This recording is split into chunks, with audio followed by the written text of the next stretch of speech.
Prepač, koľko si mal rokov, keď si zarobil prvých 100 000 eur? 28, 29. A jak sa ti podarilo od 28 zarobiť 100 000? Prišiel som do firmy, kde som najskôr povedal, že som ochotný robiť za nájom a jedlo. Začal som takou pozíciou dnes pozametaj. V podstate týmto spôsobom si robili iba ďalšie veci a ďalšie veci a ďalšie veci a stále videli ľudia, že si len kvalitnejší. Získaval si iba väčšiu dôveru a väčšia dôvera, viacej peniazy. Takže na začiatku nejde o peniaze, ale o to ukázať, že chceš. Áno, to teraz extrémne chýba. Tá mladá generácia je taká úplne, že hľadáme skratky, ale oni tam skratky úplne neexistujú. My chodíme po Slovensku a Česku, robíme rozhovory s najúspešnejšími ľuďmi. Mal by si 2 minúty na rozhovor?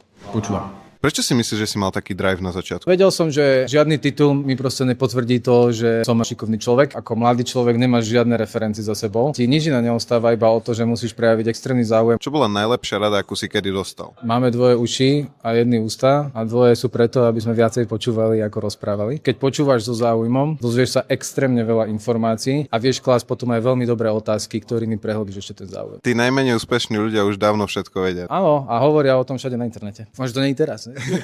Koľko máš rokov? Ja mám teraz 35. Ja mám 21. Ak by sme zajtra obaja zomreli a mohol by po tebe zostať len jeden odkaz pre mladšiu generáciu, čo by to bolo? Práca na sebe je z môjho pohľadu tá úplne najdôležitejšia práca, ktorú človek môže robiť. Intenzívna práca na sebe, sebapoznanie, počúvanie samého seba a rôzni samozrejme kouči, psychológovia a podobne. To je niečo, s čím by mali ľudia pracovať významne skôr ako potom 30-ke, keď im príde, že sa niečo v živote opakuje. Hej? To sú skvelé rady, Ivan. Ďakujem krásne. Super, ďakujem pekne.